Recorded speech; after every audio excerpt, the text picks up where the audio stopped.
Salve, rapaziada! Como vocês estão, meus fi? Hoje o negócio já começa diferente, porque enquanto geral achava o cara incrível, nosso garoto tava ali igual o detector de treta. Bip, bip, tem coisa errada. O herói mal venceu o primeiro comandante e já estão empurrando todo mundo pra guerra. Aí ele olha pro lado, vê um leão sorrindo e manda um sorriso de volta, mas por dentro tá pensando, pronto, morri. E é nesse clima aí que a história começa a pegar fogo. Você já viu alguém entrar numa luta que claramente não podia vencer, só pra proteger alguém que ele nem conhecia? Agora imagina o seguinte: uma garota encurralada, cercada por monstros prontos pra acabar com ela. E no meio desse caos, surge um cara, calado, frio, com um olhar que mistura raiva e pena. Mas quem é ele? Por que apareceu justamente agora? E o mais estranho, porque ele parece mais assustador que os próprios monstros. Enquanto todo mundo recua, ele avança, sozinho, sem magia, sem aliados, sem medo. E é aí que tudo muda, porque naquele momento, aquele homem chamado Kang, sinceramente não tinha nada demais. Um daqueles mobile com sistema automático, o tipo mais genérico que existe. O nome, Bênção do Milagre. E a primeira pergunta que vem à cabeça é por que alguém jogaria isso? Simples, o protagonista é um homem de cultura. E as waifus, brabas demais. Mesmo curtindo o jogo, ele nunca gastou um centavo, nem chegou a zerar. Só que um belo dia, o destino decidiu trollar. Ele foi literalmente sugado pro jogo. Mas calma, ele não virou um herói lendário, nem um NPC importante. Nada disso. O cara virou um figurante aleatório, daqueles que ficam parados no fundo do cenário, só ocupando espaço. O nome dele é Kang Jeil-ma, e o primeiro evento da vida dele nesse novo mundo acontece quando ele, sem querer, esbarra numa garota de cabelo azul. Ele se assusta, claro, o homem já tem trauma de mulher pelo visto, mas pergunta se ela tá bem. Ela responde que sim e se desculpa pela confusão. A sorte dele é que o jogo se passa na Coreia, então nomes, locais e até a cultura eram bem parecidos. Por causa disso, ele conseguiu se adaptar rápido e viveu como um simples adolescente por quase um ano. Ele nem sabia mais se estava num jogo ou se aquela era a nova realidade. Mas tudo parecia normal, até o momento em que ele chega em casa e a mãe o recebe toda orgulhosa. Ela mostra uma carta e fala: "Filho, você foi aceito na academia de Joaquim." Ele responde com aquele tom cansado: "Sim, mãe. Eu já sei, não precisa repetir isso toda hora." Mas a mãe continua sorridente, dizendo que ele é o orgulho do clã Kang. O pai, ou talvez seja só a mãe mesmo com o rosto meio apagado, vai saber também está todo animado. Amanhã seria a cerimônia de entrada, e todo mundo estava ansioso. Perguntam se ele está pronto. Ele suspira e diz que sim, mas por dentro pensa: adeus, vida tranquila. Sentado na cadeira, ele pensa que amanhã vai ser o dia, e não tem mais como escapar. Já tentou 1000 vezes desistir, mas ninguém deu ouvidos. Enquanto encara uma foto antiga, pensa que tá exausto. E tudo isso é culpa do verdadeiro Kang Won, o dono original desse corpo. Esse moleque conseguiu entrar numa escola super prestigiosa antes dele tomar o lugar. Os pais acham que ele é o mesmo garoto, então não tem desculpa pra escapar. E considerando o quão difícil é ser aceito nessa academia, ele começa a pensar se o tal Kang Won era um gênio, ou se tinha alguma bênção especial. Essas bênçãos são basicamente poderes divinos. Mas nem todo mundo nasce com isso. Na real, a maioria das habilidades é genética, herdada. E por causa disso, a sociedade é dividida em ranks: nobre, comum e privilegiado. É assim que a elite mantém o controle. A Academia de Rain foi criada para treinar futuros heróis, mas sempre foi exclusiva para as famílias ricas. Até que recentemente surgiu um novo sistema de admissão especial. E foi assim que Kang Won, ou melhor, nosso protagonista disfarçado, conseguiu entrar. O motivo dessa mudança é óbvio: eles precisavam de novos heróis. Talvez por causa dos monstros. Mas ele precisa se lembrar que isso aqui ainda é um jogo, ou era pra ser. E o problema é que essa escola de heróis mais parece um campo de guerra. Cansado, ele abre a janela de status e vê suas bênçãos. A primeira é negar a dor por 30 segundos. Em resumo, ele pode lutar sem sentir dor por meio minuto, mas o tempo de recarga é de 12 horas. Uma habilidade que, sinceramente, parece uma piada. Ele até entra em depressão vendo aquilo. Mas aí descobre outra bênção, herdada junto com o corpo, a bênção do deus da espada. O efeito é simples: se ele atacar, ele corta, sem limite de uso. Mas tem um detalhe: só funciona com lâminas menores que 30 centímetros de altura e 5 centímetros de largura. Ele pensa: beleza, isso é basicamente o tamanho de uma faca de sashimi. Mesmo sem entender o propósito dessa habilidade, ele decide seguir em frente. O problema é que a cerimônia de entrada exige que cada aluno leve sua própria arma. E as armas boas custam uma fortuna. Uma de rank já vale milhões. Acima disso, centenas de milhões. E rank A ou S, tesouros inestimáveis. Só que o garoto não tem um tostão sobrando. A escola já é caríssima, então ele decide improvisar. Vai até uma lojinha de conveniência e compra um monte de facas japonesas. Afinal, se o mestre é bom, a arma não importa, né? Ou pelo menos é o que ele tenta acreditar.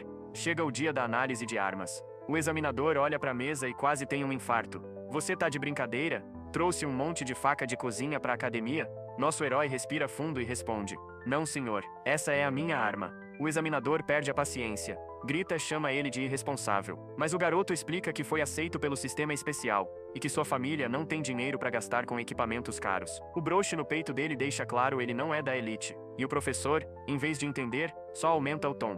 Foi aí que o garoto solta a frase que cala todo mundo: culpar o equipamento é coisa de amador. Um verdadeiro guerreiro vence com o que tem. O examinador fica em choque. Aquele espírito determinado e confiante impressiona até o homem mais durão da academia. No fim, ele suspira e diz: tudo bem, o estudante Kang está admitido. E o garoto, com um leve sorriso, agradece. Enquanto isso, no fundo da sala, os outros alunos cochicham e riem. Mal sabem eles o que esse figurante de faca de cozinha ainda vai aprontar. Você já parou pra pensar como é entrar numa escola onde todo mundo já te olha torto só de chegar?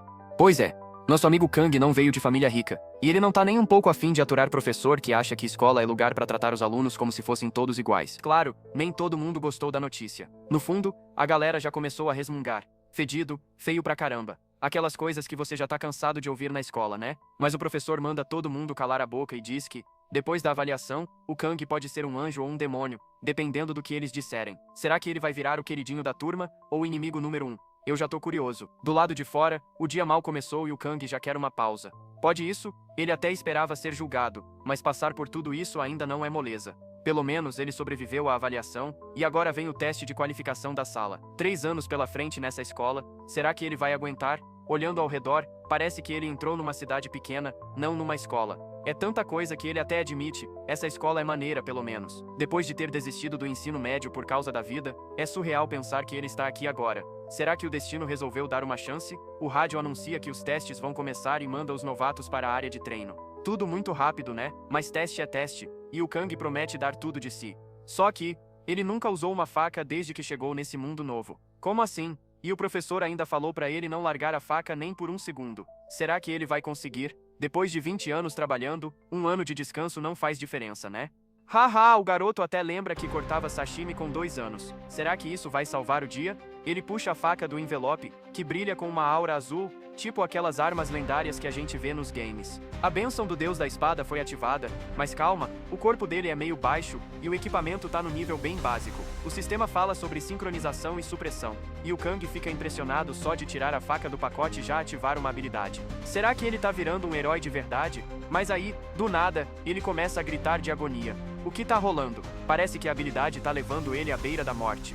E de repente, uma explosão digital aparece, tipo um glitch na Matrix, e o mundo parece se despedaçar. O que é isso? Será que ele quebrou o sistema? Ele larga a faca no chão e puf, tudo volta ao normal. Mas a dor de cabeça é intensa, quase como se fosse o preço por usar o poder. Será que vale a pena? O rádio chama os estudantes para o campo de treino, e o Kang, olhando para o chão, hesita. Pegar a faca de novo? Ele não quer abandonar a pobre coitada ali no meio do nada. Tremendo, ele segura firme, e claro, sente uma descarga elétrica na hora. Será que ele tá virando um super-herói ou só vai acabar fritando os neurônios? Mudança de cenário. O salão de treinamento parece um coliseu, cheio de nobres e caras metidos à besta falando dos filhos da plebe que entraram na escola. E aí, quem chega? Nada menos que o imperador da espada, Siegfried von Nibelung. Já ouviu falar? Ele é tipo o humano mais forte que existe. Descendente de um herói lendário. O gordinho de cabelo bagunçado comenta isso, e a galera fica em choque. Siegfried abaixa a cabeça e olha pro lado, meio desconfiado do Kang. Será que ele já percebeu que nosso herói é diferente? E tem mais uma mulher poderosa aparece, toda estilosa, e rola aquele papo sobre manter a beleza eterna. Ela até oferece um poder para deixar o Siegfried 10 anos mais jovem, mas ele, na moral, valoriza o caráter acima de tudo. Será que ele tá afim de virar um vampiro da beleza? Haha. A mulher fica irritada, mas sorri, porque sabe que as coisas estão mudando por ali. Enquanto isso, nosso menino de cabelo preto, ele se pergunta se é o único assim ouve os comentários que ele é um estudante de admissão especial. Então é isso? Ter origens diferentes faz toda a diferença? Parece que sim. E aí, qual será o próximo passo do Kang nessa escola que mais parece uma arena de batalhas? Será que ele vai conquistar respeito, ou vai acabar sendo só mais um na multidão? Fica ligado que essa história tá só começando. E aí, quem será que tá chegando com esse brilho vindo do fundo? Todo mundo olha pra trás e... Pá! Cabelinho azul passando voando. É a Belle von Nibelung, a neta do deus da espada, a heroína daquele jogo que fez o Kang viciar feito louco. Já dá pra sentir o clima, né? Será que ela vai dar uma moral pro nosso garoto ou só vai deixar ele no chinelo? Mas calma. Antes de pirar, a obra explica, existe um tal de subespaço, tipo um universo paralelo onde os golpes do Battle Royale são reais na dor, mas sem afetar o mundo real. Ou seja, dá até pra matar lá dentro sem problema. Medo! Medo! Então, o que vai rolar? Um Battle Royale de verdade, dividido em grupos de 10, e só quem sobreviver leva rank. Será que o Kang vai conseguir não virar churrasquinho? A Medea, que tá explicando tudo, já começa a avisar que não tem restrição de equipamento. E aí o Siegfried solta a real, os ricos vão ter vantagem. Claro, afinal, são eles que bancam a academia. Ah, então é isso que rola nos bastidores. Mas a Abel, coitada, passou por perrengue pra entrar. Será que isso vai mudar alguma coisa? Enquanto isso, o Kang fica lá, no meio da galera, todo nervoso. Ele lembra da Abel no jogo, toda poderosa com a bênção do milagre M tipo protagonista que conecta tudo no final. E ele, só uma admissão especial, sem chance nenhuma. Melhor nem se meter, né? A meta é clara, vida tranquila, estudo sem estresse e um emprego comum. Será que ele vai conseguir? Mas aí, surpresa, o jornal mostra que heróis ganham os maiores salários. E o Kang, lembrando da dor de sacar aquela faca, sabe que isso é sonho pra ele. Heróis salvam o mundo, ele só quer um emprego confortável. Quem nunca? De repente, a voz muda e vira Joaquim. Quem? E começa a explicar o teste. Battle Royale. Último sobrevivente é estrela, segundo e terceiro são dragões. Depois vem lobo e por fim lixo ordinário. Sem tempo limite, só sobrevivência.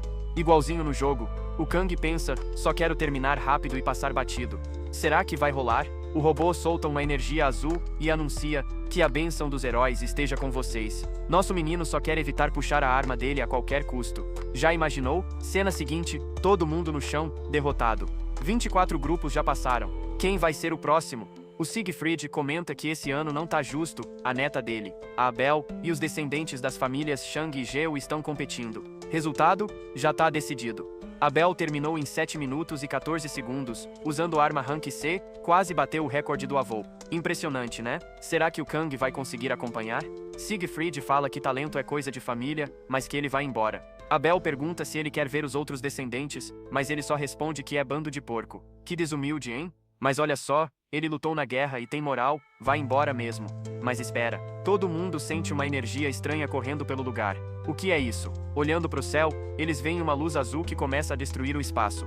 Pedaços caem no chão e explodem entre os alunos. Será que é algum tipo de ataque? Ou um bug no sistema? De repente, uma faquinha cai do céu na frente de alguém. Medea manda chamar os médicos e pede ajuda para os cadetes. E ali, deitado, tá, quem mesmo? O Kang. Parece que ele tá no meio do mata-mata. E os irmãos da família Jun são conhecidos pela brutalidade. Será que ele vai virar comida de leão? O loirinho grita que vai acabar com o bastardo, mas leva um soco na cara e é segurado pelo pescoço. Kang fica assustado porque eles não estão matando logo. Será que ele é tão fraco que nem vale a pena? Um dos irmãos reclama que tá tudo muito tedioso e começa a contar as vítimas. Parece que eles gostam mesmo é de torturar. De repente, um deles explode um inimigo no chão e pede desculpas. Foi mais um. E aí ele aponta para uma garota, essa aqui é sua diversão. A garota não parece muito confiante. E o Kang, escondido, não sabe o que fazer. A tortura começa, o pânico se espalha, mas ninguém muda o jeito de agir. Será que alguém vai salvar essa menina? Ou é o começo de algo ainda pior? E aí o que você acha que vai acontecer? Será que o Kang vai conseguir se levantar dessa? Quem vai entrar nessa confusão para virar o jogo? Fica ligado, porque o próximo capítulo promete. Você já viu alguém perder completamente o controle? Só pra proteger alguém que mal conhecia? Pois é, o que Kang vai fazer aqui, vai te deixar sem fôlego. Tudo começou quando uma garota, que agradava muito o gosto de um certo tarado, era observada por ele com um sorriso doentio no rosto. O cara ficava maluco só de imaginar os gritos que poderiam sair daquela boquinha inocente. E pra piorar, o próprio irmão dele, o Jazu, dizia que até pra ele, o outro já tava passando dos limites, um verdadeiro pervertido. Mas o maluco, rindo, responde que só ia começar a rasgar ela até que alguém aparece. E é aí que o caos começa. Do nada, uma voz explode. Seus malditos bastardos. Era Kang. Ele surge furioso, perguntando se eles eram psicopatas. Mesmo que estivessem num espaço isolado, aquilo já era demais. Mas os irmãos ignoram completamente o que ele diz, olhando um pro outro e se perguntando quem era aquele moleque intrometido. Logo percebem. Ele é um estudante especial. O de vermelho sorri, com aquele olhar psicótico, e diz que vai explodir a cabeça dele em questão de segundos. Eita, parece que a ruivinha finalmente voltou à consciência. Mas o de vermelho não tá nem aí. Ele diz que pelo insulto, vai começar arrancando a língua de Kang. E o garoto, tremendo por dentro, pensa, o que eu vou fazer agora? Ele lembra que pode usar sua habilidade para não sentir dor. Mas o problema é que ela dura só 30 segundos. 30 segundos contra 2 monstros, que já estão ali há meia hora. É aí que uma ideia surge. Na bolsa dele, tem uma faquinha de sashimi. Sim, uma faca de cozinha. O problema é que assim que ele tocar nela, a bênção vai se ativar. Mas era a única chance. O irmão gordinho dá um passo para trás assustado quando vê Kang puxar algo da bolsa. Um brilho azul corta o ar. Eu juro que achei que os dois iam se apavorar. Mas não, eles começam a rir. Você tá brincando com a gente com esse brinquedinho de cozinha? Zombam. Kang aperta os dentes. Ele sabe que é agora ou nunca. O gordinho debocha. Por ser engraçado, vou te dar uma morte rápida. E já pula pra cima dele, gritando que vai esmagar sua cabeça. Kang ativa sua habilidade. 30 segundos sem dor. Ao menos, com as duas bênçãos combinadas, talvez tivesse uma chance. A lâmina brilha. O gordinho ri. O que vai fazer com essa faca de cozinha, hein? Mas Kang sabe agora é cortar ou morrer. Só que, não era um peixe que ele ia cortar. Era um corpo humano. Ele se lembra do antigo chefe, um ex-gangster, que dizia que facas de sashimi cortavam até gente nos filmes, mas que na vida real, isso era impossível. Mas Kang lembra das palavras dele: se a descrição diz que corta, então vai cortar.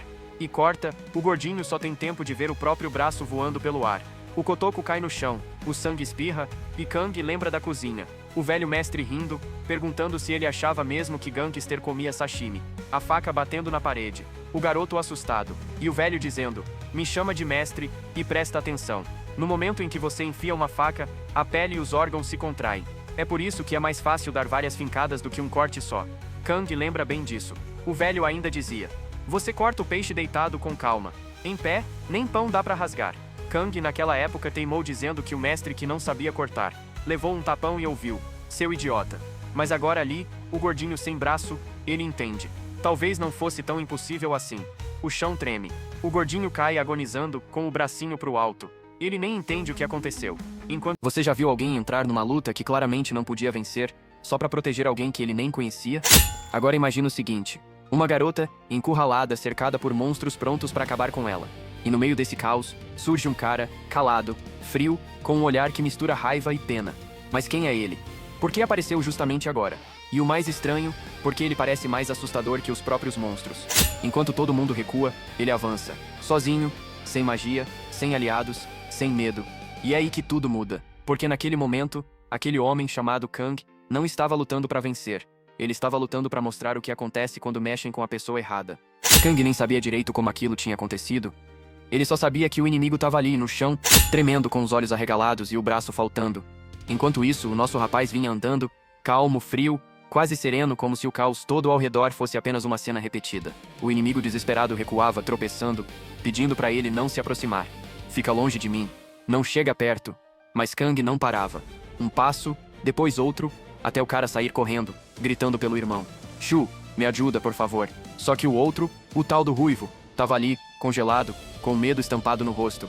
Ele não acreditava no que tinha visto.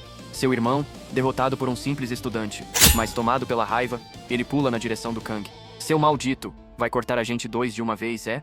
Mal termina a frase e Kang já se move. Um único movimento. Um corte rápido. E o silêncio toma conta do lugar.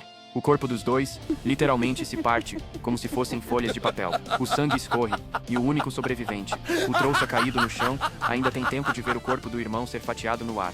Ele olha para baixo, e vê, entre os destroços, o pedacinho da cabeça do irmão, olhando para ele. Na hora, ele solta um grito desesperado. Enquanto isso, Kang continua parado, imóvel, o olhar vazio. O garoto ruivo, agora apenas espectador, tenta se acalmar. Eles estão no espaço do vazio, não pode ser real, não pode ser. Mas mesmo assim, o medo o consome. Ele pensa: quem é esse maldito moleque? E o pior, pela técnica, Kang nem parecia um profissional. Cada movimento dele era bruto, sem precisão. Mas o resultado era monstruoso. Seria coincidência? Alguma bênção desconhecida? Ele não sabia. Só sabia de uma coisa: tinha que ter cuidado com aquela faca. Respirando fundo, o ruivo cerra os punhos. Um irmão perdeu por descuido. Mas agora eu vou mostrar o verdadeiro poder da nossa família. Ele estende as mãos, e a energia começa a pulsar pelo corpo.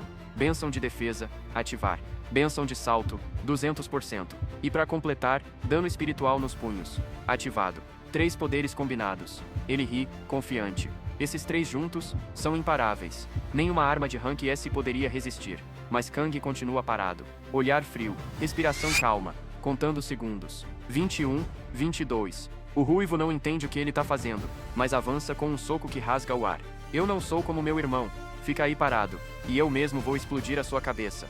Mas, quando o punho dele se aproxima, algo muda. Kang já tá no 5º segundo da contagem, e o ruivo percebe tarde demais. o chão racha. O corpo dele é lançado para trás como se tivesse sido atingido por um canhão invisível.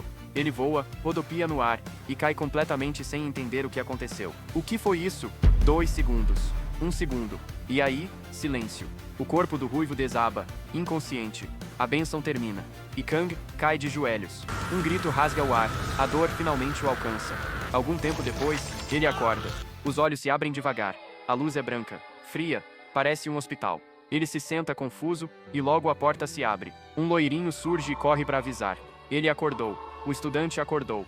Kang observa, tonto, até que uma sombra entra no quarto. Um homem, alto, imponente, e com uma aura que fazia o ar ficar pesado. Era um rosto que ele nunca tinha visto, mas de alguma forma, sabia quem era. O homem que, há 50 anos, destruiu a legião do Lorde Demônio, um dos 7 heróis das 7 estrelas, o mais forte da humanidade, Siegfried. E ao lado dele, a diretora da academia, Minidea, com aquele olhar que mistura curiosidade e poder. Kang sente o coração acelerar. O que? O que eles estão fazendo aqui? Siegfried fala primeiro. Direto, nome. Kang se apresenta, meio confuso. Siegfried não perde tempo. Vamos direto ao ponto. O que foi que você fez naquele teste?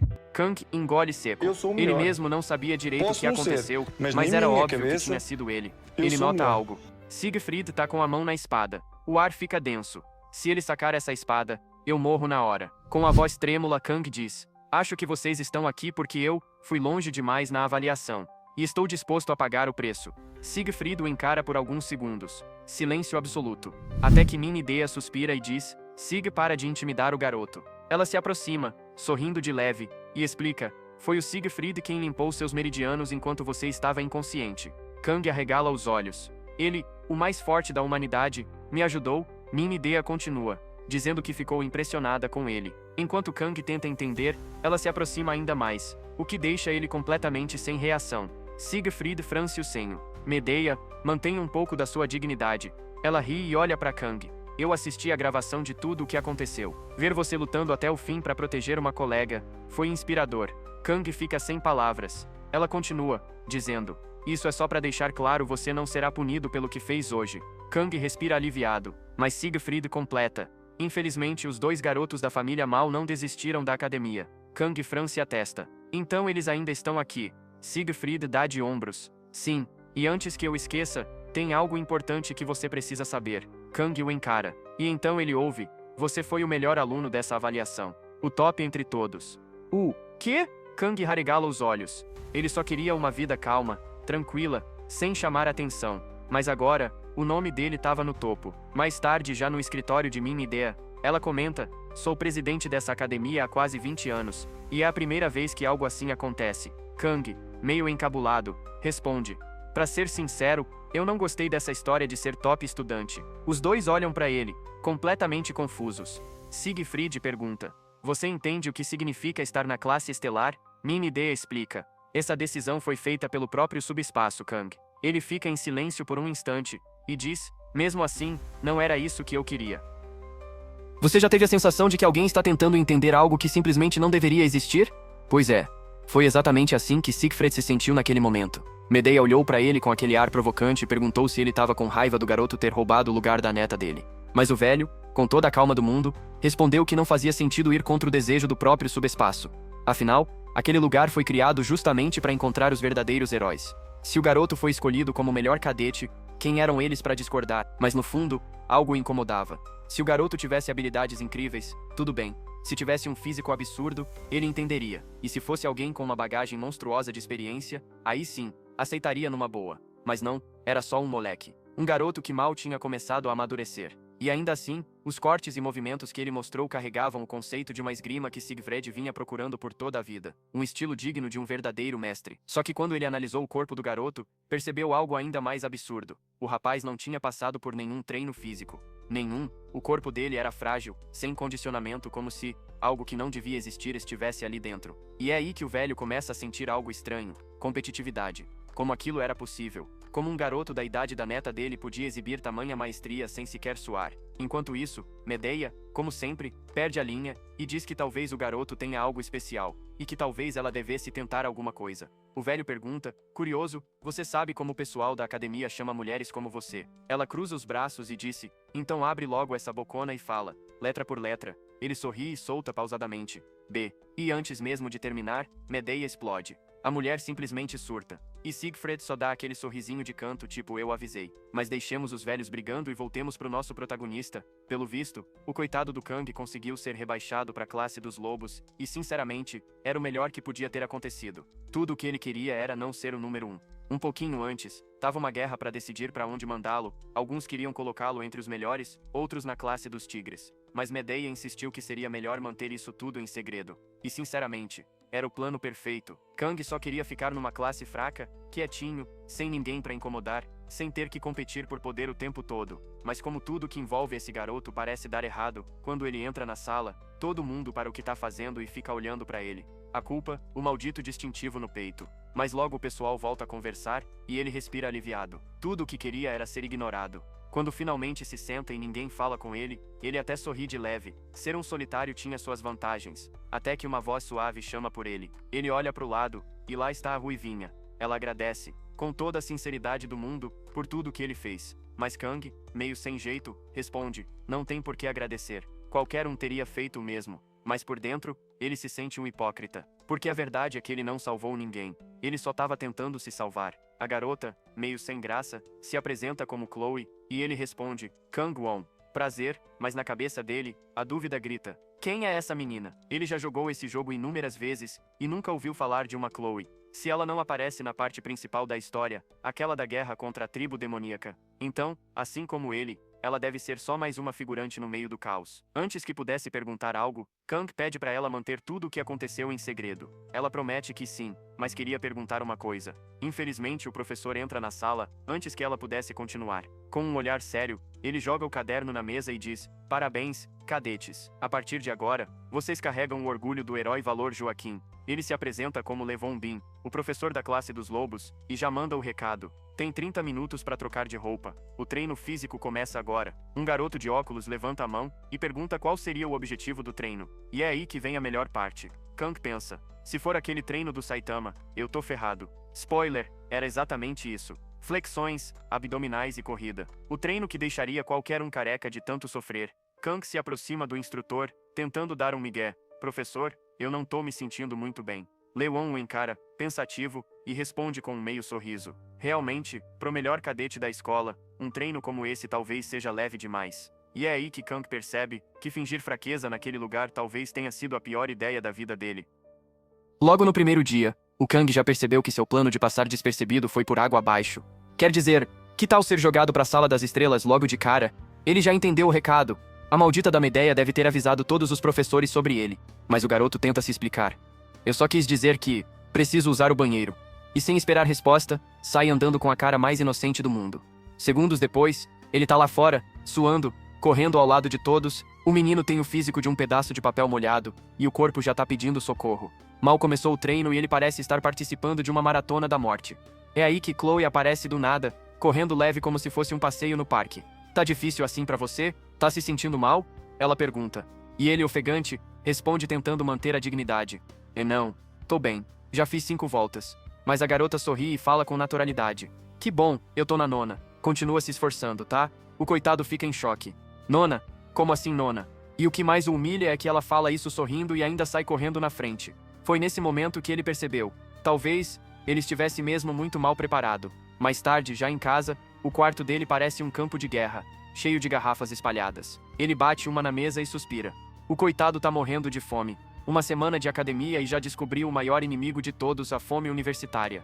Então corta pra cafeteria. Kang chega desesperado, o estômago gritando, e pede o prato mais simples. Carne de porco. Mas a tia do balcão o encara e pergunta. Cadê seu ticket de refeição? E aí cai a ficha. Ele precisa pagar 50 mil por uma refeição.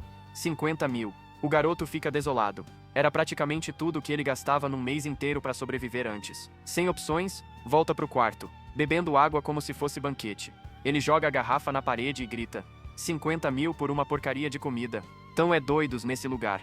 Mas antes que a raiva o engolisse, o sistema aparece. Ding.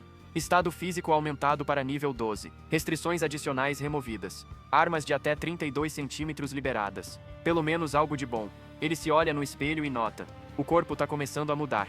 Tá ficando definido. Forte. A evolução tá indo rápido demais. e ele sente que isso deve ser por causa do poder do deus da espada. E se o efeito continuar crescendo, logo vai poder usar uma espada pequena. Curioso é que agora, quando ele não tá segurando uma espada, sente um vazio, como se algo estivesse faltando. Ele começa a se perguntar, será que esse sistema tá mexendo com a minha mente? Antes que pudesse pensar muito, batem na porta. Ele abre, e quem tá ali é Chloe. Tô atrapalhando? Ela pergunta. Não, eu só tava deitado, responde o garoto, tentando parecer tranquilo. Ela entra e diz que não viu ele na cafeteria a semana toda. Queria saber se ele tava bem. Ele mente sem pensar. Eu tô bem, eu trago comida de outros lugares. Ela parece acreditar e apenas diz. Entendi.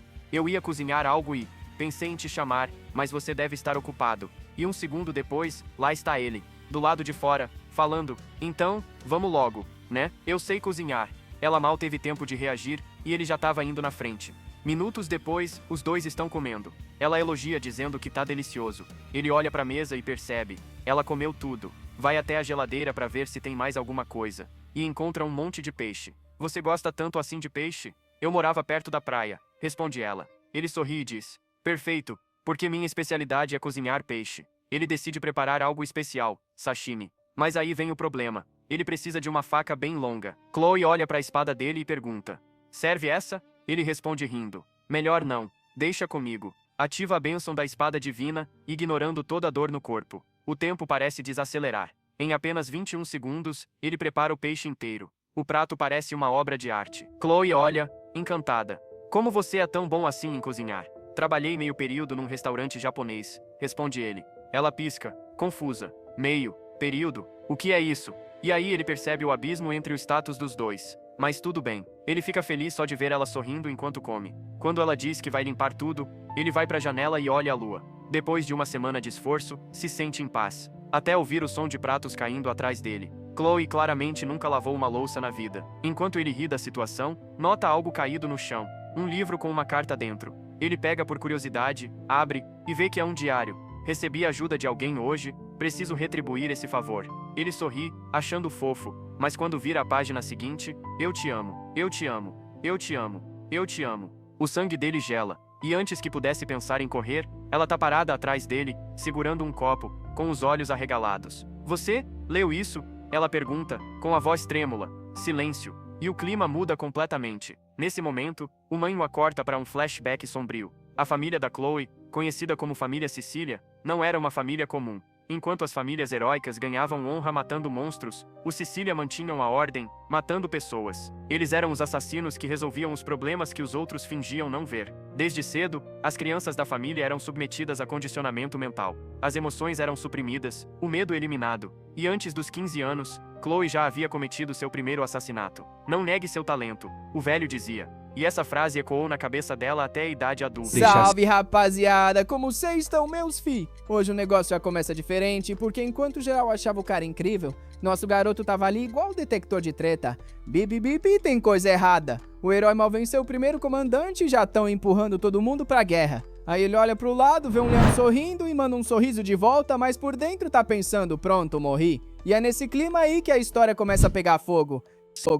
Sempre existiram aqueles que tiram vantagem dos mais fracos. E para lidar com problemas que outras famílias jamais conseguiriam resolver por meios comuns, surgiram as sombras, ou como muitos chamam, a família Sicília. Eles são um clã que mantém a ordem desse lugar por meio do assassinato. Por isso, qualquer criança que nasce nessa família passa por um condicionamento mental antes mesmo da puberdade. Eles têm as emoções suprimidas e são colocados em um treinamento absurdo, tudo para que se tornem assassinos antes dos 15 anos. E foi justamente com essa idade que a Chloe tirou a primeira vida. Desde pequena, um velho sempre repetia que ela não devia negar o talento que tinha para matar. Essa frase grudou nela muito antes de virar adulta. O treino constante foi distorcendo a mente dela, criando uma espécie de sombra que escondia qualquer traço de coração, muito antes que ela tivesse chance de se recuperar. Quando chegou a hora de entrar na academia, era óbvio que qualquer criança da família Sicília deveria estar na classe dragão ou acima. Mas pela tradição da família, eles eram forçados a se manter nas classes mais baixas. O velho avisou que ela não podia chamar atenção de jeito nenhum, e assim Chloe descobriu que nem mesmo na academia, ela teria liberdade para fazer o que quisesse. Sem outras opções, decidiu aceitar o destino da família.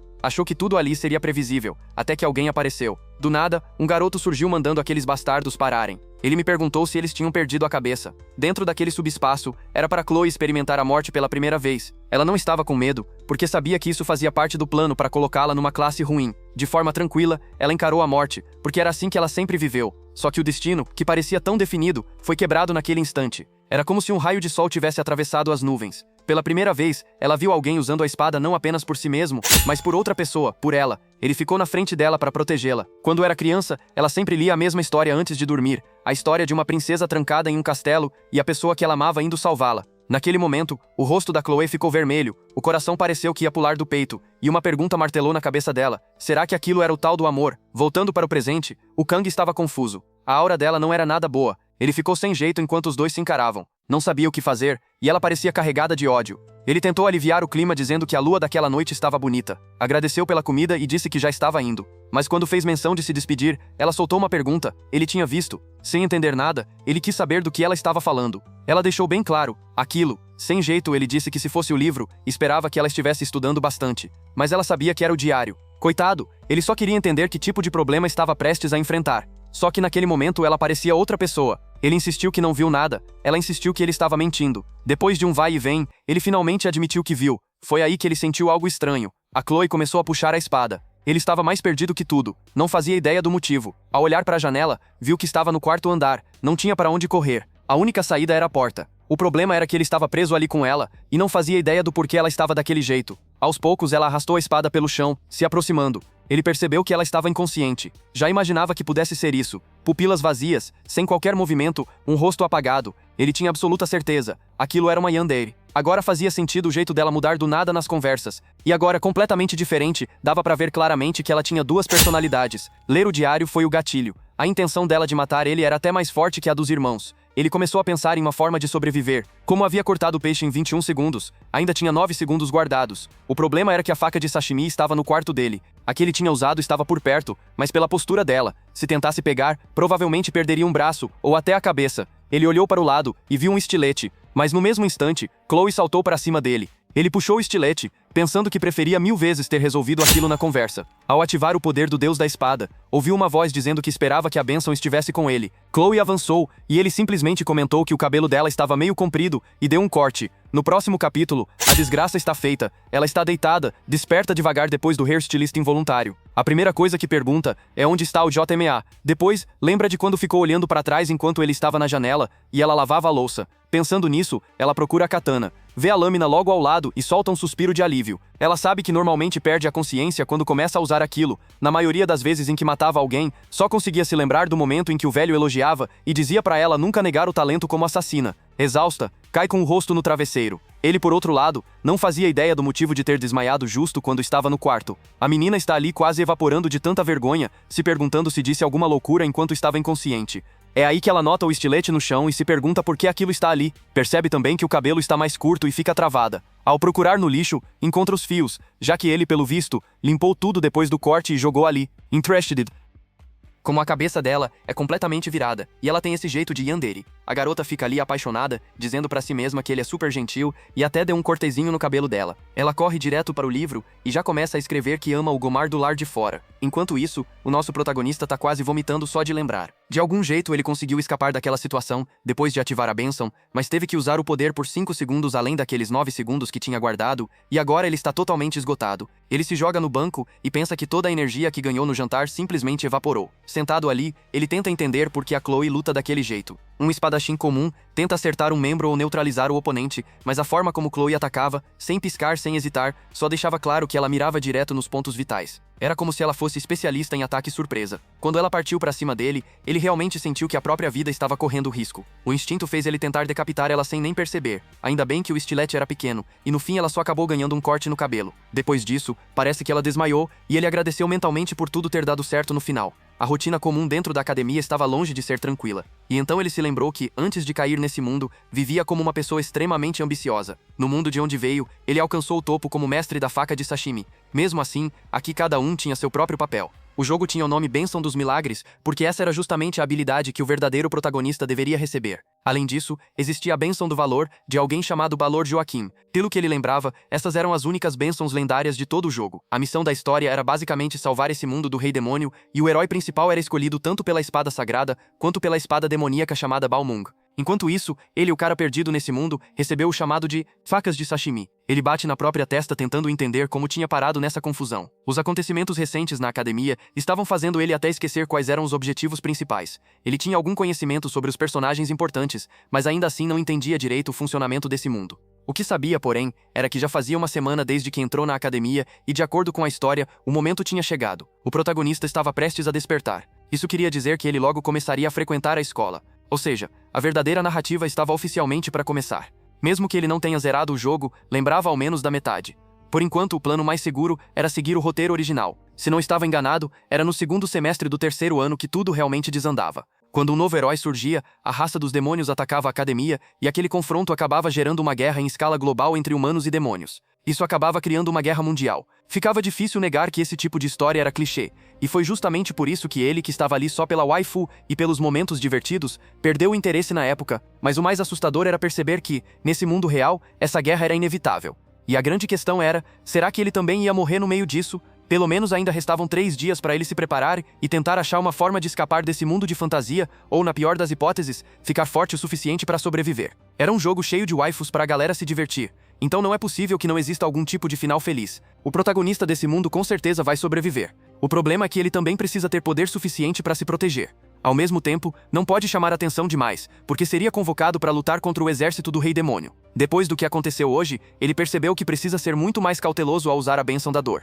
Ele abre a janela de status e vê que, até que estava indo muito bem. O estranho é que, a cada dia, mais informações apareciam. Algumas eram óbvias, como aumento na força mental, mas outras deixavam ele mais confuso, como uma chamada taxa de relação. Ele tenta clicar para entender melhor, mas o sistema diz que o acesso era bloqueado. Quanto mais ele tentava entender, mais dúvidas surgiam. O mais urgente, porém, era que ele precisava de uma arma de verdade. Não dava para viver dependendo da Bênção da Dor por apenas 30 segundos para sempre. Isso significava que ele precisava de uma espada que não ativasse aquela bênção. Por sorte, ele lembrava que no mês seguinte haveria alguns exames, e quem passasse ganhava como recompensa a Murasame, uma espada Rank B, que se ele conseguisse dominar, seria suficiente para cortar uma saída daquele lugar. O tamanho dela impedia que a bênção da espada fosse ativada, então serviria como arma principal. No fim das contas, ele teria que se esforçar mais do que gostaria. É aí que alguém chama ele. Ao virar o rosto, ele vê aquela figura conhecida, com cabelo cor de cena, já toda suada. Ela anuncia que aquele é o lugar dela. O rapaz fica parado, encarando com cara de idiota, sem saber o que responder. Ele simplesmente fica ali congelado. A menina manda ele falar alguma coisa,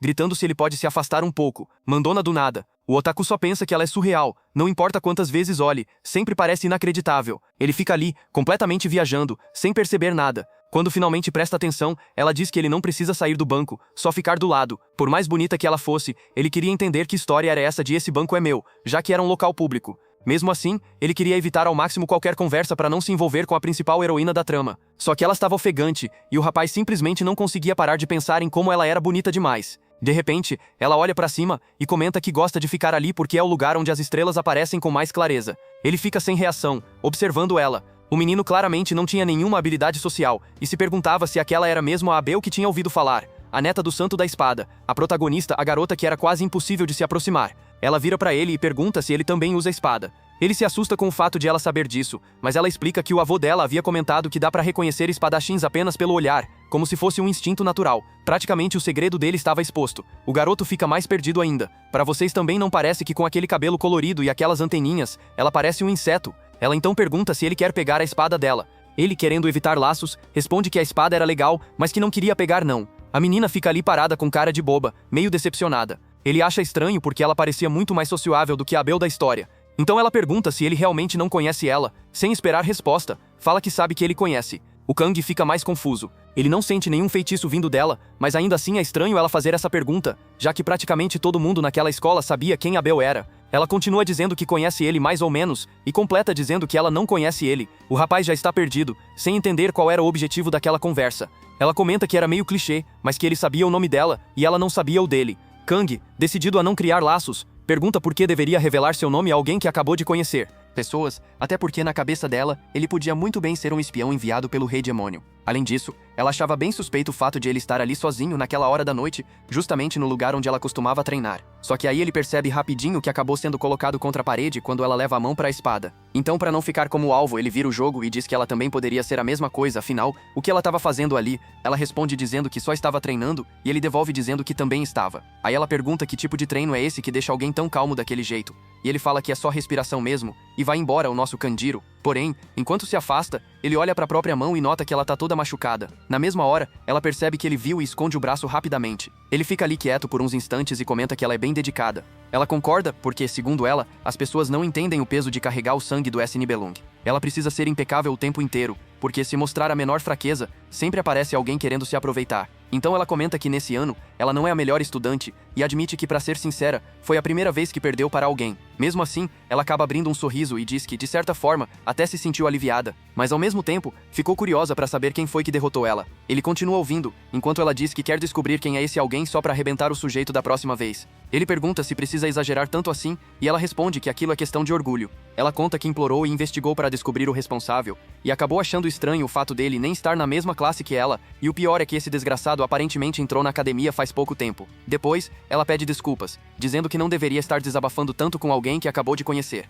É exatamente isso que ele quer entender e pergunta por que ela está contando tudo isso para ele. Ela responde que é porque ele parece fraco, e que o lema da família dela é ser firme com os fortes e gentil com os fracos. A cara dele de bobo entrega que agora ele entendeu porque ela estava sendo tão simpática. Ela achou que ele era um lixo. Finalmente fazia sentido porque no jogo era tão complicado ficar próximo dessa doida. Ela então diz que está cansada e que já está na hora de ir embora. Ele deseja boa noite, mas, antes de sumir de vez, ela para, se vira e pergunta quando ele vai dizer o nome dele. E aí a cena corta direto para a sala de aula. A vida do nosso garoto dentro da academia estava bem mais tranquila do que ele imaginava. A Chloe fez amizade rapidinho e já estava toda enturmada com a galera, enquanto ele evitava até fazer contato visual. E justamente naquela hora ela vinha falar com ele. Os amigos dela pareciam ficar encarando, mas ele nem ligava. Ele já estava acostumado com olhares frios só porque era um estudante especial. E o mais curioso é que ele nem era o único daquele tipo na classe do Tigre. Para ele tinha sido ótimo cair naquela turma. Era exatamente no começo da temporada que as classes das Estrelas e dos Dragões começavam a criar aquelas facções políticas ridículas. Até quando jogava, ele já achava isso uma palhaçada. Então ótimo, não precisaria pensar em nada disso. Ele pega o celular e fica pensando no que vai comer naquele dia. Do nada, recebe um cartão Black da nossa querida Mad, que manda mensagem pedindo desculpas por ter esquecido de entregar. E pelo jeito, é o cartão pessoal dela. Rapaz, isso sim é uma Sugar Mommy. E o danado virou praticamente um adorador dela. Mas eu jamais faria algo assim, tá maluco? O melhor de tudo pra ele é que até aquele momento ele não tinha bagunçado nada na linha do tempo. Ou seja, tudo seguiria do jeitinho que conhecia. Mais 3 anos daquele jeito, e o futuro que ele imaginava iria se concretizar. Eu não faço ideia do porquê de ele estar tão empolgado, já que no futuro rola guerra, né? Mas enfim, um tempo depois, o professor começa a explicar sobre uma guerra de 700 anos atrás. O conflito entre o Rei Demônio e o herói Joaquim, que depois decidiu criar a próxima geração de heróis. Foi aí que fundou a academia junto com seus 7 discípulos. O professor pede para prestarem atenção porque tudo aquilo ia cair na prova. Mas o nosso rapaz, por causa do tanto que jogou o início do game, lembrava muito bem daquela história, principalmente sobre o herói fundador Joaquim Baller, que lutou por mais de 20 anos contra os comandantes demoníacos e todo o exército inimigo. Ele perdeu um braço lutando contra o comandante Lan, e por conta disso, não pôde mais participar de batalhas. No fim da guerra, o campo estava completamente tomado por sangue, sem um vencedor claro. Mas como resultado, humanos e demônios assinaram uma trégua e Joaquim criou a academia. O professor continua dizendo que tudo isso aconteceu 700 anos atrás e que por isso eles viviam em paz hoje. Os alunos começam a perguntar se uma nova guerra poderia acontecer na geração deles. E quem sabe muito bem essa resposta é o nosso querido Kang Dion.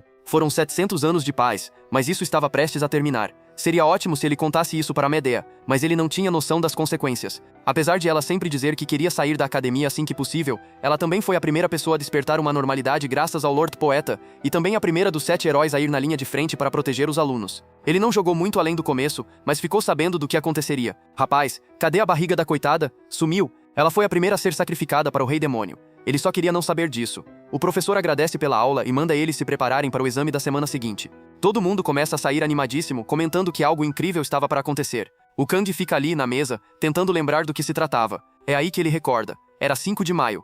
Os alunos na porta comentam que ele jamais ficaria naquela classe e provavelmente entraria para as estrelas. Kang já sabia. Em 5 de maio chegaria o personagem principal do mundo, Leon Van Reinhardt. E com ele, o fim dos 700 anos de paz. Kang já está odiando o sujeito antes mesmo de aparecer. A cara dele era o puro clichê. Exatamente como descrito na história. Todas as mulheres se apaixonam por ele. Ele até preferia uma história plot 18 em que, geralmente, os bonitões morrem logo no começo. Esse aí não tinha essa sorte. Rachel, a santa da espada, cai de amores. Sac-Ródio, filha do santo do arco, também despenca. Até a querida Abel, todos os membros do grupo do protagonista acabam caindo na dele. E eram incríveis. O desgraçado era irritante, mas aquela tal bênção dos milagres fez com que ele fosse a primeira pessoa a ser recrutada. Aliás, recrutada é até fraco demais, porque na real as pessoas foram obrigadas a ir pra guerra. O nosso garoto também sabia que o herói chamado Valur só conseguiu derrotar o primeiro comandante da legião. Então é absurdo imaginar que o Comfort deve ser o verdadeiro rei demônio. Ele fica pensando se não é aquele tipo de história doida em que o protagonista toma uma surra feia. O tal do Leone estava ali, sorrindo pra todo mundo, até que ele vira pro lado e vê o nosso garoto mandando um sorrisinho também. E aí o Kang percebe que tem algo estranho acontecendo. Mas ele conhece bem do que a bênção dos milagres é capaz e tem certeza que o protagonista vai conseguir lidar com qualquer coisa. Além de tudo, o cara tem aquela cara de confiável, de quem vai resolver tudo. De repente, algo chama a atenção dele. Tem essa cara confiável e vai resolver tudo. De repente, algo chama a atenção dele e a cena muda para o salão de treinamento. Lá está o nosso garoto balançando a espada. Como essa era mais longa, finalmente a benção do deus da espada não ativou e ele precisa com urgência aprender pelo menos o mínimo da esgrima. A gente vê um pouco antes, quando a Rachel se aproximou e perguntou se naquele dia ela tinha feito alguma coisa errada. O nosso garoto quase perdeu a cabeça, mas não queria falar nada, até porque os dois vão passar pelo menos um ano juntos. Então, para manter tudo em paz, ele só responde que nada aconteceu. Ela diz que é um alívio saber isso. O nosso garoto, porém, continua todo confuso, tentando entender a identidade daquela maluca, sem contar que ela estava conseguindo usar uma espada mesmo inconsciente, e o semblante dela parecia pedir socorro, enquanto a lâmina carregava uma intenção assassina absurda. Se fosse simplesmente para matar, ela com certeza era mais perigosa que os irmãos Mal. Ela então pede desculpas pelo que aconteceu naquele dia e pergunta se ele não quer outro jantar para compensar. Diz que vai dar o melhor dela, mesmo não sendo tão habilidosa na cozinha quanto ele. Porém, Kang se lembra imediatamente daquela sacana espada. O problema é que ela estava brilhando, implorando, pedindo para ser usada. Seria difícil recusar, mas amanhã ele podia acordar fatiado na geladeira. Só que aí ele parece ter uma ideia e diz para Chloe que ela podia fazer um favor ao invés do jantar. Ela fica confusa, e ele explica que é algo que só pode depender dela. A danada já fica corada, querendo saber o que é.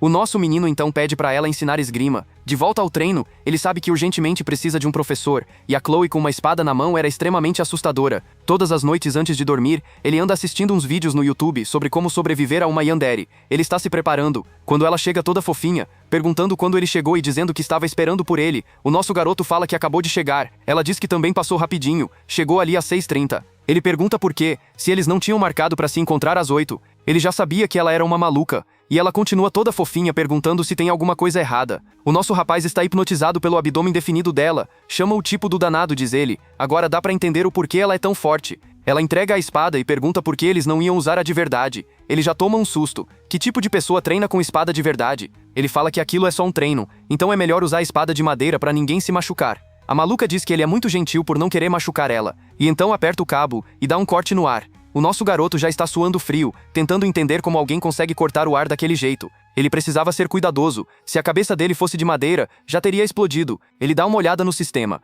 vê que está tudo tranquilo por enquanto. A bênção não ativou. A única coisa que continua deixando ele confuso é essa história de sincronização. Ele está olhando o sistema quando ela chama por ele e pergunta se tem alguma coisa errada. Bem despreocupado, esse garoto só percebe agora que só ele consegue ver o sistema. Ele se vira para ela e fala que hoje é o primeiro dia, então é bom ela pegar leve. Ele se prepara e pergunta se eles podem começar. Na vida passada, ele sempre foi do tipo que valoriza a prática. Como o ditado diz, só vendo para acreditar. Ele sabe que para se tornar um mestre em qualquer área, sacrifício de carne e sangue não é suficiente. A pessoa precisa estar disposta a entregar o corpo inteiro ao aprendizado. Todo o progresso que ele estava fazendo na academia vinha justamente dessa sua capacidade de se observar e se corrigir. Ele percebe que a mão está suada, a postura está torta, enquanto tenta se lembrar de que a essência da esgrima é acertar o oponente de forma precisa. É nessa hora que a Chloe simplesmente pula na direção dele. Ele ainda não estava tão preparado. O negócio já está no pescoço do rapaz. Ninguém sabe se ele desviou ou levou uma cortada na bochecha. O coitado está desesperado, lembrando que pediu para a maldita pegar leve.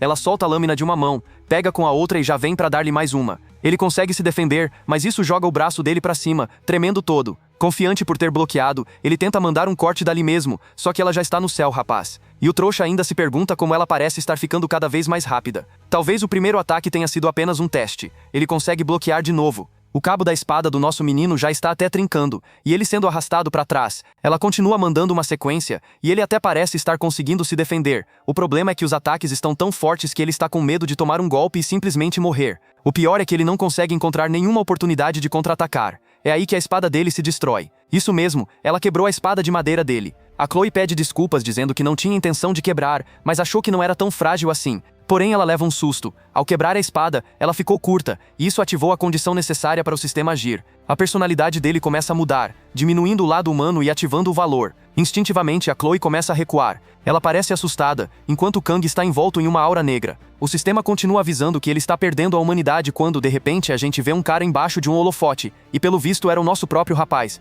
querendo saber onde estava. Ele se vê na cozinha onde trabalhava antigamente, e se pergunta se tudo aquilo tinha sido apenas um sonho. Ele olha para um peixe e começa a lembrar que estava preparando aquilo antes. Então é melhor voltar ao trabalho. Talvez ele devesse usar a faca chinesa do chefe depois de tanto tempo. Porém o sistema diz que ele não pode escolher esse item. Ele fica confuso, vai pegar outra faca, e o sistema diz que essa também não. A única opção liberada é a faca de sashimi. Ele tem medo de pegar e sentir aquela dor do sistema, mas quando segura a faca nas mãos ela parece boa. Na verdade, mais do que isso, ele se sente completo, recuperado. Não dá pra saber que força está manipulando ele, mas ele diz que está na hora de criar uma obra-prima. O calor é ativado. Enquanto isso, a Chloe continua gritando o nome dele, perguntando se ele está bem. Em meio à fumaça, ele começa a andar de um lado para o outro. De repente, ele some em um feixe de luz azul e aparece na frente dela num segundo, obrigando-a a se defender por pouco. A coitada pede para ele esperar, e é arremessada longe. O impacto faz ela bater as costas, tossir sangue, ficou naquele vermelho vivo. Ela percebe que ele virou uma pessoa completamente diferente em um único instante. E sendo sincero, depois disso dá pra entender por que ela virou Yandere. Ele está igualzinho um maluco. Ele não para, já vem com outro ataque. Ela se esquiva por pouco. O garoto claramente não está bem. Ela se levanta desacreditada. Foi empurrada com um único golpe, e agora mal consegue ficar em pé. Ela tenta entender o que está acontecendo com o Kang. Não sabe por que ele está agindo assim, mas sabe que eles precisam parar essa luta urgentemente. Então ela diz que é melhor eles. O rapaz não tem dó nenhuma e já parte pra cima outra vez. Ela percebe que não vai ter como desviar e começa a pedir pra ele parar. Sinceramente, eu achei que ela fosse surtar ali na hora, mas coitada, vai acabar levando uma na cabeça mesmo. Enquanto isso, no mundo do jogo, o cozinheiro está perdido. É a primeira vez que ele vê um peixe que literalmente desvia dos cortes. O bicho fazia um escândalo danado, e o mais bizarro é que parecia estar falando. Ele presta atenção nos sons e repara que o peixe está dizendo Guonmar, e quando olha pra faca percebe que aquele nome é ele mesmo. Ele era o tal do Gemar e do nada. Cintura, eu juro que pensei que ia rolar um beijo porque a posição estava perfeita, mas aí seria um assédio total preso na hora. Então ele apenas diz que é melhor pararem por ali hoje. Ela pergunta se ele está bem, e o cara de pau só agradece pelo treino e fala que já está indo embora. O maluco quase mata a menina, e sai dizendo meia dúzia de palavras no caminho de volta pro quarto dela. Ela lembra daquele dia do teste. A habilidade que o Kang Gon usava não era força pura, parecia envolver uma energia estranha. Não era só a técnica dele, era como se estivesse sendo guiado por instintos selvagens, e por mais que parecesse ter ativado aquilo involuntariamente, ela não teve a mínima chance. E o pior é que ele estava usando aquela espada quebrada ao meio. Ela sabia que ele era forte, mas não daquele jeito. É então que alguém comenta que ela parece estar curtindo bastante a expressão dela. Muda na hora. O cara parado ali é o Nox, editor do segundo ano, e a Chloe chama ele de irmão. Ele pergunta se desde que entrou na academia ela só tem se misturado com esse pessoal insignificante, e ela rebate mandando ele parar de chamar os outros disso. Ou então o Nox diz que anotou o nome, e que se ela continuar perto daquela pessoa, os editor vão eliminar ele. Ela baixa a cabeça e vai embora, dizendo que mesmo se todos fossem atrás, não conseguiriam lidar com aquele garoto. A conversa dura 2 segundos, e ela já foi, mas o Nox fica ali pensando sobre esse nome. Voltando para o nosso protagonista, ele começou a entender que o poder que recebeu não era uma bênção nem um presente divino. Na real, parecia mais uma maldição para não depender da tal bênção do deus da espada, e seus riscos. Ele quer arrumar novos equipamentos, só que esse poder estranho parece agir contra a própria vontade dele, e assume o controle do corpo. Quando ele perdia o controle, não só deixava de sentir dor, como também se sentia absurdamente livre, mas sabia que estava sendo manipulado como uma marionete por cordas invisíveis. Esse negócio continuava sussurrando para ele, cortar mais fundo, destruir tudo. Por um momento, ele perde completamente o controle do corpo, só recupera quando escuta o grito desesperado da Chloe. Ele viu flashes daquele outro mundo, e isso fez ele largar a espada que estava ativando o efeito. Seu corpo parecia saber que se ele não soltasse aquilo agora, iria se perder para sempre.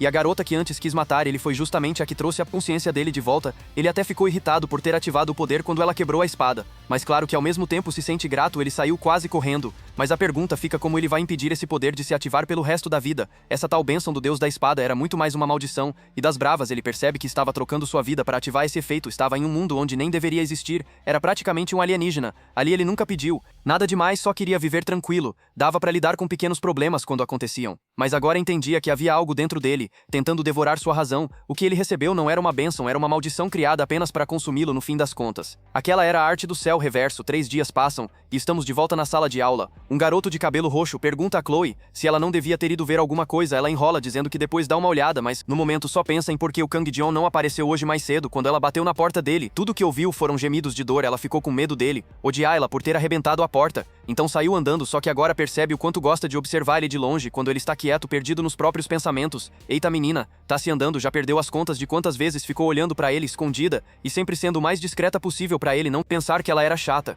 Então admite que está com saudade do garoto. Avançamos mais um dia, já se foram 4 dias. O professor entra mandando todo mundo calar a boca e pergunta se eles estão nessa escola prestigiosa só pra passear como está chovendo. Eles vão ficar na sala estudando ao invés de treinar lá fora, mas o professor está sempre atento ao fato de Guiomar estar faltando. Mesmo assim, ele confia nele e vai esperar com paciência. Ela manda todos começarem a estudar um tempo. Depois o professor escuta alguém chegando e pergunta quem é o doido de aparecer atrasado, mas aí ele toma um susto. Uma figura completamente diferente está ali, o rapaz está impecável, e nessa forma ouro vermelho, os poderes de Gol, mas também aí no processo a Chloe chama ele assustada, perguntando o que aconteceu, cadê o Kang Jeon bonzinho, porque agora ele parece até um bad boy, e elas gostam, né? O professor fala pra ele não se preocupar e apenas sentar. Todo mundo comenta se ele é mesmo aquele estudante de admissão especial antes tão diferente. Uma garota até fala que ele ficou mais bonito. Eu repito, elas gostam dos malvados. O Kang senta com uma cara de quem odeia o mundo há algum tempo. Depois a aula termina e todos vão para o refeitório. A Chloe vai falar com ele e pergunta o que houve. Ele responde que nada demais. Ela diz que ficou preocupada porque ele sumiu e questiona se tinha relação com aquele duelo. Ele vira todo iluminado dizendo que só estava um pouco doente, mas agradece por ela ter se preocupado. Aí o coração do garoto balança, ela fica sem graça e diz que está aliviada por ouvir isso. Nosso rapaz sabe que ela provavelmente não está acreditando, provavelmente. Na real, o que ele passou nesses últimos 3 dias foi praticamente uma abstinência pesada demais para qualquer um aguentar. Ele estava tão destruído mentalmente que nem conseguia levantar da cama para comer qualquer coisa. Ficou ali travado implorando para que aquelas convulsões dessem uma trégua. Dessa vez a dor foi muito mais cruel que antes, parecia um preço absurdo por ter usado aquela arma toda arrebentada, só que isso nem foi o único problema. Quando finalmente criou coragem para olhar no espelho, levou um susto daqueles porque a cara dele parecia uma caveira ambulante e até o cabelo estava desbotando, ficando branco. Ele tinha certeza absoluta que aquilo era a conta chegando por ter mexido com aquele maldito Deus. Só que bem nessa hora ele percebe a Chloe toda culpada do lado, afinal ela foi a última pessoa que viu ele antes de tudo isso acontecer. Então até faz sentido ela se sentir assim e do nada ela decide ajudar, não quer mais ficar carregando esse peso nas costas. Nesse momento ele percebe que a Chloe está se sentindo culpada, afinal, ela foi a última pessoa que viu antes de tudo acontecer. Faz sentido. E aí, do nada, ela decide que quer ajudar. Não quer ficar se culpando. Pergunta se aquele convite para um jantar ainda estava de pé. O rapaz fica até sem graça. Não ouve direito, pede para ela repetir, mas assim que ele abre a boca, ela já pula toda alegre, dizendo que claro,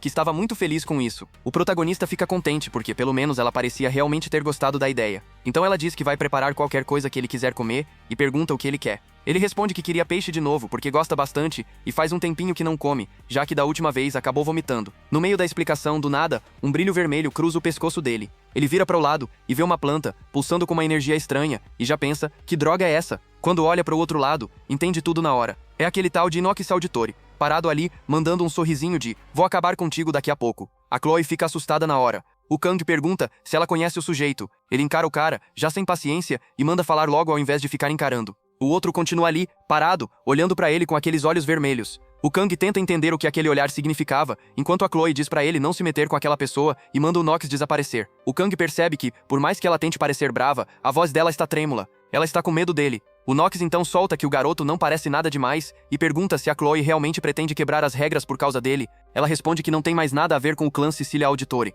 mas o cara rebate dizendo que o símbolo na mão dela jamais vai sair e que por ter nascido naquela família, ela sempre será parte deles. O protagonista percebe na hora, ela é tratada como uma rebelde, alguém que fugiu da própria história. O Nox manda ela se livrar logo daquilo e voltar para o clã. Mas aí a Chloe explode, gritando pra ele não chamar o Kang de coisa. E era exatamente isso que o Kang não queria, confusão logo agora. Ele então começa a pensar sobre esse clã Auditore. Lembra que no jogo, era um grupo de sombras que aparecia na metade da história. Em poder bruto, eram mais fracos que as casas heróicas, mas quando se tratava de assassinato, aí ninguém chegava perto deles. Qualquer membro desse clã era moldado desde criança para ser um assassino letal. Ele até pensa que, considerando tudo isso, o Nox até parece normal. Estranha mesmo é a Chloe, tão alegre mesmo vindo de um ambiente tão absurdo. Já o Nox tem a expressão de alguém que mataria sem piscar. E o Kang sabe que os auditores são especialistas em eliminar qualquer inimigo que ameace a ordem. E olha que não dá pra dizer que o Kang é contra matar quando necessário. Fala, mas nenhuma formiga matou lá no mundo 3D. Ele então olha pro lado e vê a Chloe tremendo tanto que chegou a morder o lábio até sangrar. Ela queria uma vida normal, isso era óbvio. Mas assim como ele e aquela maldita bênção da espada, quem nasce no clã Auditore nunca tem escolha. Estão destinados a viver uma vida de assassinato sem sentido. O Kang não é herói, não quer ser, e nem tem ambição pra isso. Mas mesmo assim pensa que só porque não pode salvar o mundo inteiro, isso não significa que ele não possa salvar uma única vida. Ele se pergunta por que está fazendo aquilo, mas a resposta não vem. Ainda assim, decide proteger a Chloe. Diz pra si mesmo que vai resolver aquilo, custe o que custar. Por mais que seu poder seja uma maldição, ele não vai deixar isso transformá-lo em fraco. Então pergunta se o nome do sujeito era mesmo Nox. Lembra que tentou escapar daquela bênção, mas era impossível. Como sempre dizem, não existe paraíso para quem tenta fugir. E já que não dava para correr de qualquer jeito, ele dá um passo à frente. Gon significava espada, mas significava demônio. Sim, o menino literalmente se chamava Demônio da Espada. Família tranquila, né? Então ele fala para o Nox do Sicília que agora quem vai ser cortado é ele. Em outro canto da faculdade, o professor fica pensativo. Ele sabe que algo aconteceu com o Gon. Uma garota entra na sala e diz que, com aquela cara séria, ele vai acabar ficando careca. Ele manda ela parar de falar em calvície. Ela pede desculpas. Então ele recebe uma ligação que deixa o homem assustado. Ele quer saber que história era aquela de subespaço e quais cadetes estavam se metendo nesse confronto. Até que ouve os nomes, Kangon e Nox Auditori. Uma porta se abre, revelando a arena do subespaço sendo preparada. Faltavam 15 minutos. O Kangon não imaginava que seria tão fácil montar tudo. A Medea diz que, se era isso que ele queria, ela iria ajudar, mas que dali pra frente ele teria que se virar sozinho. Como não era um espaço real, ele não sofreria danos físicos, mas mentalmente poderia sair destruído. Mesmo assim, ele estava confiante. Nada disso importava, desde que vencesse. Ele escuta um barulho enorme vindo de fora. Não imaginava que tanta gente estaria interessada em ver isso. Ironia pura, considerando que, até pouco tempo atrás, o sonho dele era justamente não chamar atenção. A Chloe está do lado, chorando, chamando por ele. O protagonista sabe que ela está se culpando, então pede para ela tirar essa ideia da cabeça, dizendo que isso não tem nada a ver com ela. Até agradece por ela ter emprestado aquele equipamento incrível. Os dois ficam em silêncio por alguns segundos, até que a Chloe comenta que o Nox é realmente forte. Nosso garoto responde que tem certeza de que ela parece tão forte quanto ele. Mas ela explica que não é bem assim, porque o Nox é um gênio incomparável, um prodígio em toda a história da família. Ele já estava chegando no pináculo das artes negras. O Kang acha todos esses nomes extremamente cringe, mas lembra que o jogo sempre foi assim, cheio de termos exagerados. Então não tem motivo para ficar se estressando com isso. E agora que já se meteu nessa história, também não tem mais para onde correr. Ele se recorda do professor dizendo que ele estava destinado a usar uma lâmina pelo resto da vida, e que não imaginava que mesmo na reencarnação, estaria fazendo exatamente a mesma coisa. Nesse momento, o anúncio de que o duelo iria começar ecoa pela arena. Ele se levanta na hora e avisa a Chloe que está indo. Ela parece um pouco hesitante. Então ele chama por ela e diz para ela não se preocupar, porque o mundo é cheio de gênios, e é por isso que ele vai vencer. Ah, quer dizer que agora virou gênio também, né? Espertinho. A porta se abre devagar. Ele cobre o rosto. E olha o tamanho desse subespaço. Transformaram o lugar numa arena gigantesca, cheia de gente torcendo. Ele achava que ia ser só um X1 honesto, mas agora estava se sentindo um verdadeiro gladiador do Coliseu Romano. Ele olha ao longe e percebe algo estranho, porque até os estudantes de elite estavam ali.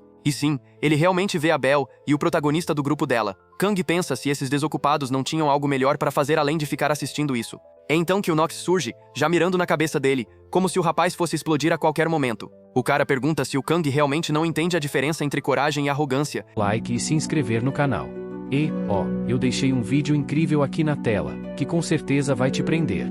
Então, não perca tempo e clique para assistir. Vamos continuar essa conversa lá nos comentários, quero saber suas teorias e o que você achou dos personagens. Valeu por assistirem e até a próxima aventura.